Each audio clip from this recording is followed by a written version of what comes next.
What the fuck? This is why your copy sucks.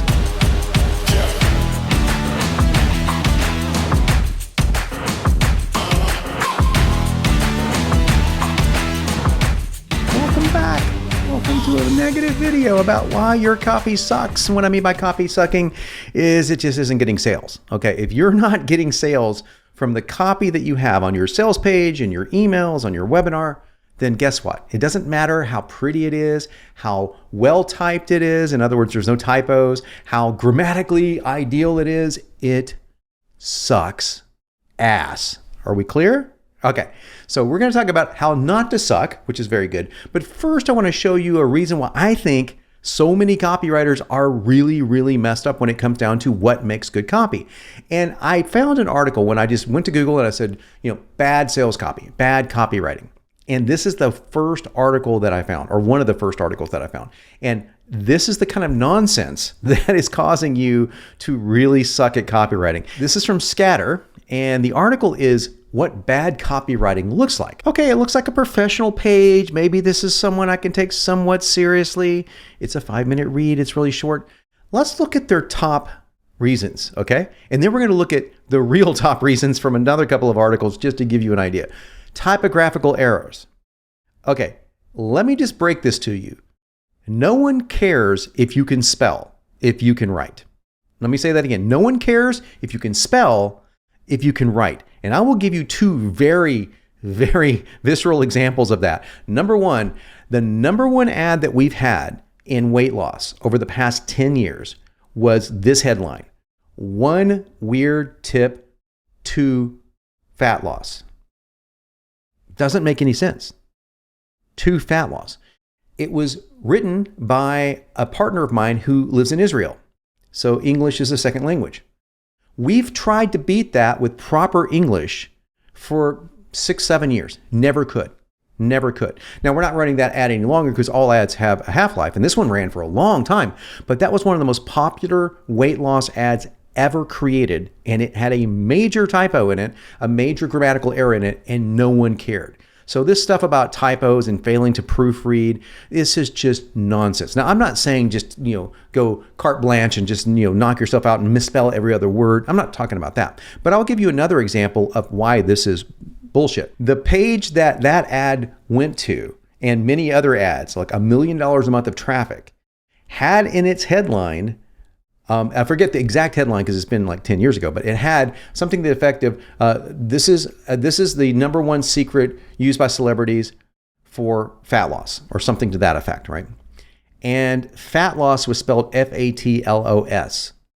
I kid you not. Now, I misspelled it on purpose, and I'll tell you why. Okay, this is a daring thing. I'm not suggesting necessarily that you do this, but I did it, okay? And other copywriters have done it too. People would buy my book. I mean, sometimes we were selling 1,000, 1,500 copies a day. People buy my book and they would email into support and go, "You misspelled fat loss. Oh, I like your book, but you misspelled fat loss. I almost didn't buy because you misspelled fat loss," and they bought anyway, right? So my reply was always the same, actually, through my support desk. What word did you notice? You see, you gotta think. Sometimes you can draw attention to words by misspelling them. So complete nonsense. The other nonsense that's in here, getting the message wrong was the next thing. Triumph suffered a cringeworthy failure when it printed an ad in a newspaper with a tagline "for the ladies who pamper their dads." Okay, that's definitely getting the message wrong. But again, look at this, failing to proofread. Okay, failing to proofread. These are not the reasons that your copy fails. It's not your grammar. It's not your spelling.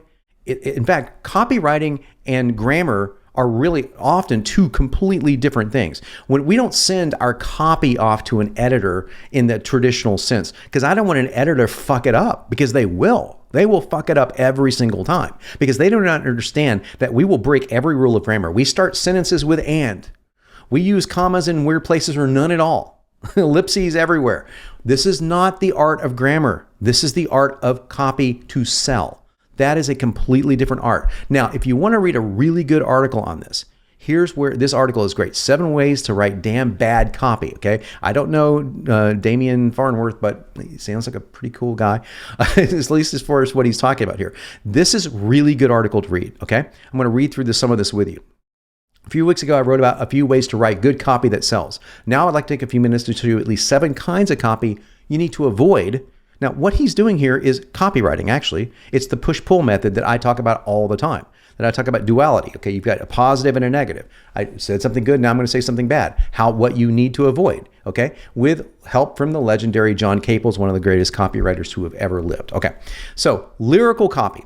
Okay, this is, I'm guilty of. Okay, I'm guilty of in places, especially in stories, because I started as a writer. And that's simply trying to be too verbose, trying to be I've got a master's degree, so I think in master's degree, terminology sometimes bad, okay, bad. I had to break that habit in a major way. I used to write at about an 8th grade level, which is way too high, okay? So you use Flesch Kincaid, and just Google Flesch Kincaid. The spelling is a little odd, and you can find the Flesch Kincaid scores for your particular copy. Paste it in. They've got multiple websites that do this for free that will measure your copy, and you want to look at the readability score. And if that readability score is too off, in other words, if it's a 7th grade, 7th grade readability, nuke it. You've got to take some words out. You've got to dumb it down. 4th and 5th grade are where you want to shoot for the mass public. And that's including almost every form of copy that you can think of. So it sounds like, okay, you're going to be demeaning your audience and things like that. Not true at all. They're not going to catch it at all. Okay, so being too lyrical, using a little bit too much wordsmithing, okay? Using a little bit too much poetry to express your ideas. Sentimental, okay? A tear hangs like a sapphire from his eyelash, ready to plunge in the depths of his loneliness and love's heart. I've written like this, and I've coached with authors that have written like this that have sold in the millions of dollars because they're telling a story. They're opening a loop. They're either starting in the middle, which is where you start a story at the very middle of the story. That's how the VSL or the sales letter starts. You can get by with that in stories, but you cannot get by with that throughout all of copy. You've got to really, really make that few and far between. Outlandish. Now, this is a mistake a lot of copywriters make. A lot of copywriters make this mistake. Eliminate $45,000 in debt in less than 45 days. Now, listen, is that good copy? Is this right here a good headline? Yes, it's a good headline, but is it believable? It's a good headline structurally, meaning it's got the numbers, it's got the strong verb, eliminate, it's got the incredible benefit, get out of debt, clear, in a time frame. Everything that I've already discussed with you is in there, but it's not believable. What if that was to change? Eliminate $15,000 in debt in less than 45 days. The clicks would go up like that because that is believable. And even if your plan did do 45,000 in 45 days, because they're doing this little, okay, it's 45, we get it, kind of clever, right? It's still much more believable. And even if it did, you can say, guess what? You can even do up to 45,000. Now you've got the believability factor in. Humor. Very, very true. You want to avoid humor like the plague when you're writing direct response sales copy. Now, if you know your audience and your audience knows you and you crack a joke, that's not the end of the world. But if you're writing to cold traffic, avoid it like the plague because it is simply not going to fly with most of the time in most angles. Yes, there are ad campaigns that were infamously funny when we looked at the tagline. Those guys can get by with this. You're writing direct response copy if you're following me. If you've ever watched Mad Men, okay, the old television shows Mad Men that talked all about this, that was really all about that whole Madison Avenue, 1950s, 1960s kind of ad agency kind of guys. They had an easy job. An easy job compared to what copywriters have to do. They just had to come up with headlines, what we call headlines, or subject lines. They didn't have subject lines back then because there was no email, okay? So we do this all day long. We write a 5,000 word letter. And that's one of the reasons why one of the heroes of that day was David Ogilvy, who was one of the first guys to start doing this. And you should definitely check out David Ogilvy if you want to get good at copywriting. Okay, so avoid humor. Short copy. So brief that the entire advertisement could fit on the back of a business card is bliss for those who use it. What does he mean? He means it's great for those who use it. It is terrible if you are a direct response copywriter because mysterious copy does not pay the bills. Neither does short copy. Long copy virtually always outsells short copy. So if one reason that you're not converting might be that your copy's too damn short. You're trying to be too concise, okay? Now, my friend and mentor, John Carlton, he's mentioned in here, and this is a fantastic, you should read the article a little bit more to see what John says about this, but absolutely look into the benefits of long copy. Now, clever. I love to be clever in my conversations, and I love to be clever when I'm replying to someone on Facebook, and I want to get a good jab in, because I can't, I came from a kickboxing background, so I kind of want to get the quick jab in and land a 1-2, 1-3. But it's not going to happen obviously physically, but it could happen verbally. So I can get a little clever, and that's good for that kind of stuff, but it's terrible for conversions. We will make sure that your house is not square. Okay, this is a real architect headline, right? Like he's saying, you meant to say not cool, but hey, look at you. You said it in a clever way. Unfortunately, everyone else will think you're a moron for trying to sell them a house that will flop over. And that's exactly what they were going to think, okay? They're not going to get it, and they're going to think, oh my gosh, it's going to fall over. And it's not because people are stupid. I'm not trying to insinuate that. People are inundated. They are slammed. They have so much noise in their head from all the other copy out there that they don't have time to figure out what the fuck you meant by whatever you're trying to say. Don't make anyone figure anything out. That's a great law to live by when it comes down to sales copy. If they have to think about it, you messed up and you should rewrite it. Don't make them think because they're too busy.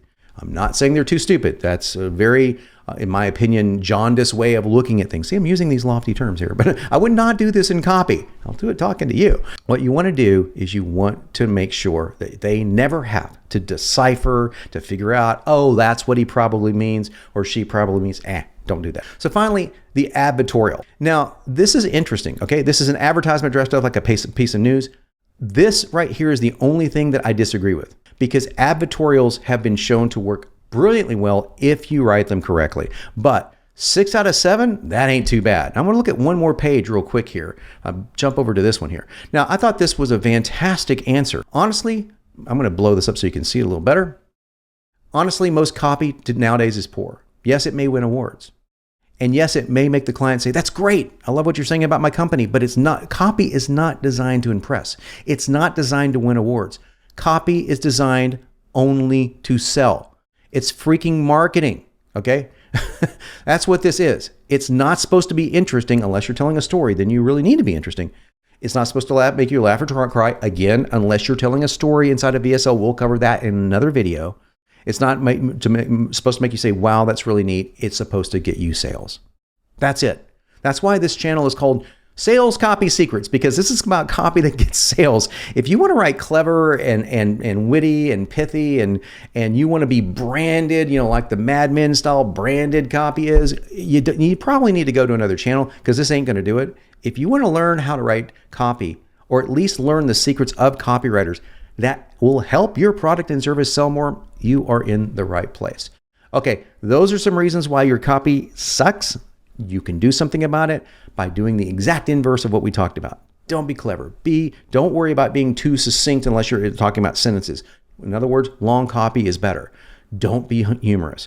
Be super clear. Clarity is power when it comes to copy. And also, the last tip I'll give you, specificity. Specificity is power when it comes to copy. That's why if you look at these headlines that say, lose 16.5 pounds in 7 days, specificity, it is absolutely key in your copy. And be much more focused on being interesting than on being short.